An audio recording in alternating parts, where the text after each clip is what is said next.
storyteller. He's written the stories for the multi-channel podcast All We Cannot Say, and he's also had his short story, The Appetite of Affection, shortlisted for the Alan Marshall Short Story Award. Now this you might find interesting. He enjoys making unsettling masks. There's a few of them out there, I can see you. He also enjoys dancing with his cats. Welcome, Nikolai.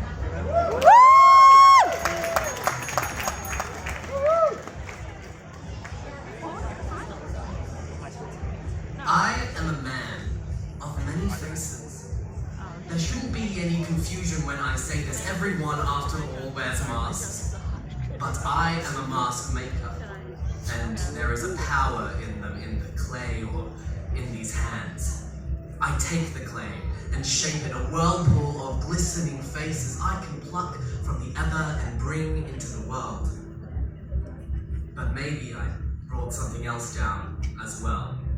Something untamed and unhinged, a feral, base thing that pours out of me. I can't give it a name when I don't know what it is. All that is certain is that I am not wholly myself when I wear these masks. No, I am man, I am woman, and I am half-formed beast, eternally unfinished.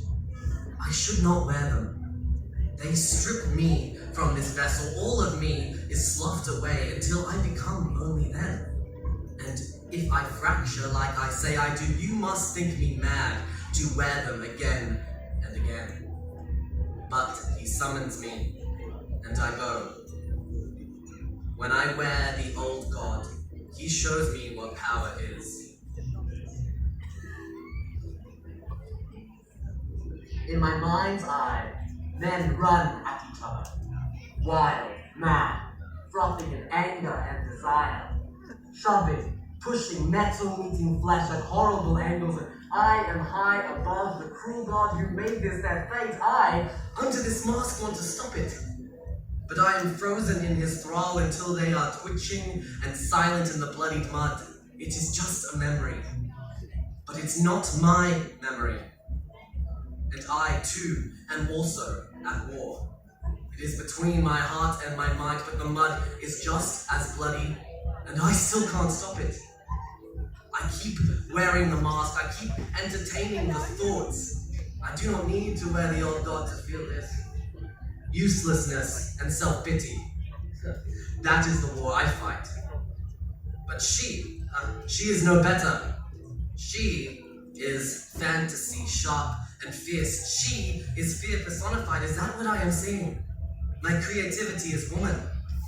And then I wear her. Everything is hidden but her eyes. No, my eyes. And the ashen strips of her flesh curl down to the edges of my jaw where bone meets sinew and tendon. I am shaking in front of this invention, if that is what she is. She holds a basket of unknowable fruits. Her hands are mine. Working through me, she makes an offering to an unknown god. It is always the same vision with her. Creativity bears fruits, a basket brimming with apples, each one a ripe and fresh idea I can consume and birth and tend to until it's realized in some tangible form. She makes me believe every one of them is possible, and that is just as cruel as visions of war. But the third is the worst. Half-formed, I could not finish it. It did not want me to. I hold it to my eyes, and I am met with anxious, unfulfillable want. The beast shows me the fruits of my labors, ideas that I never realized lying inert in the earth, rotting.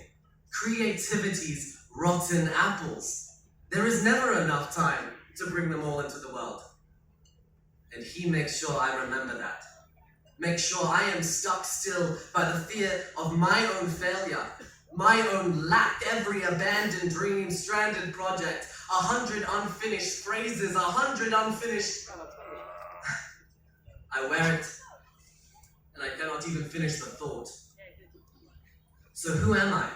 after the masks have made me their windows and their mirrors? Is it me that you're seeing now, or them? Because in the end, I made these masks. And whatever else came through, I summoned it. The war that I fight in myself to stay alive, that is what called the old god. The dreams I continue to entertain when I know I am riding on youth and chance, that is why creativity came to me as she did. And the ancient, unnamed fear I have, the fear that I will watch everything I want rot into the earth like apple cores, the fear that makes me slow. The beast thrives on that. So I am mask maker, yet I too am warring god and desperate prayer and failed dreams all in one, not whole without them, after all. And perhaps, when I am old, when my skin dry and PC could be peeled away like crumbling parchment, perhaps if you looked under this face then, you would realize